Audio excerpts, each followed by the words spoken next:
You are watching original video by Truthdig.com. For more information and resources, visit us on the web at www.truthdig.com.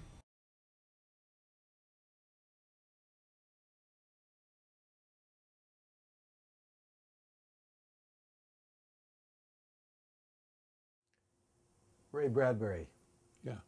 thank you for sitting down to talk with us this morning on a day which sees in Los Angeles, at least, and probably throughout the rest of the country, a growing number of bookstores ending, shuttering, declining, a growing number of book review sections starting to close. Barely a handful of American newspapers any longer bother to review books, much less have a separate section. That's right, yeah. And I understand that the Los Angeles Times, after 33 years, will be ending their publication of a separate section devoted to the review of books. And I speak as someone who, for nearly 10 years, had edited that section. And Yeah.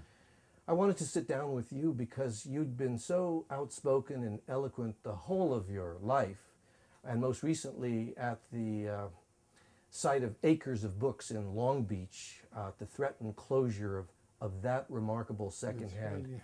store. And I remember very well in 1997, just as I was assuming the editorship of the Los Angeles Times Book Review, at that very moment you were given a Lifetime Achievement Award by the LA Times, and you took the occasion very memorably to denounce the LA Times for its meager coverage of books, and you admonished the Times to live up to its own ambitions. And I admired your ability to both bite the hand that feeds as well as to speak truth to power, even though I have to confess it hurt a little bit. So tell me, you grew up in Los Angeles very largely, or at least you moved here when you were how old? 13 years old, yeah. You're 13 years old.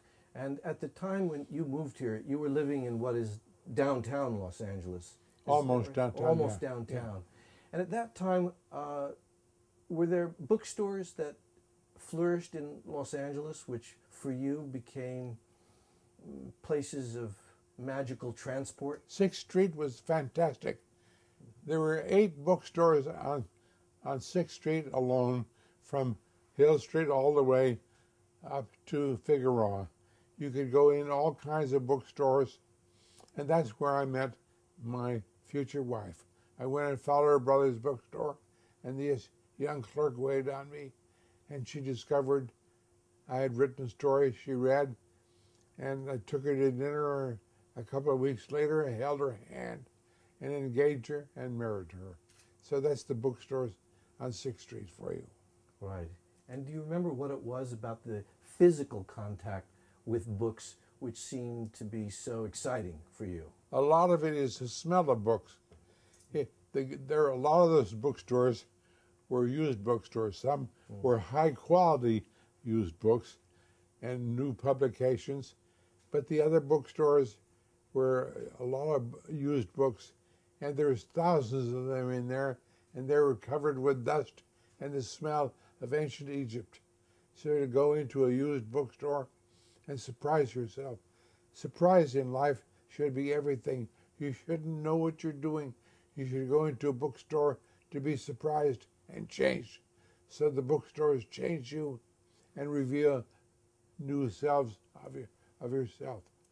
That's the importance of a used bookstore. And is something being lost with the disappearance of these bookstores, even as the technology for conveying to people the contents of books seems to every day advance? The bookstores are there for you to stumble over yourself. You must, that's the trouble with universities. Do not teach you. They do not discover you. I raised myself in used bookstores. I went in looking for myself, and I found me on every shelf. I opened strange books. I saw a mirror image of myself in there. I said, oh my God, that's me. I'll take that. I'll go home. So used bookstores are surprise boxes to be opened constantly. and they're not there now, so there's no chance of revealing people to themselves. They don't get revealed with these new inventions, with the telephones that they use, with the internet and what have you. That's no surprise. It doesn't work. You are watching original video by Truthdig.com. For more information and resources, visit us on the web at www.truthdig.com.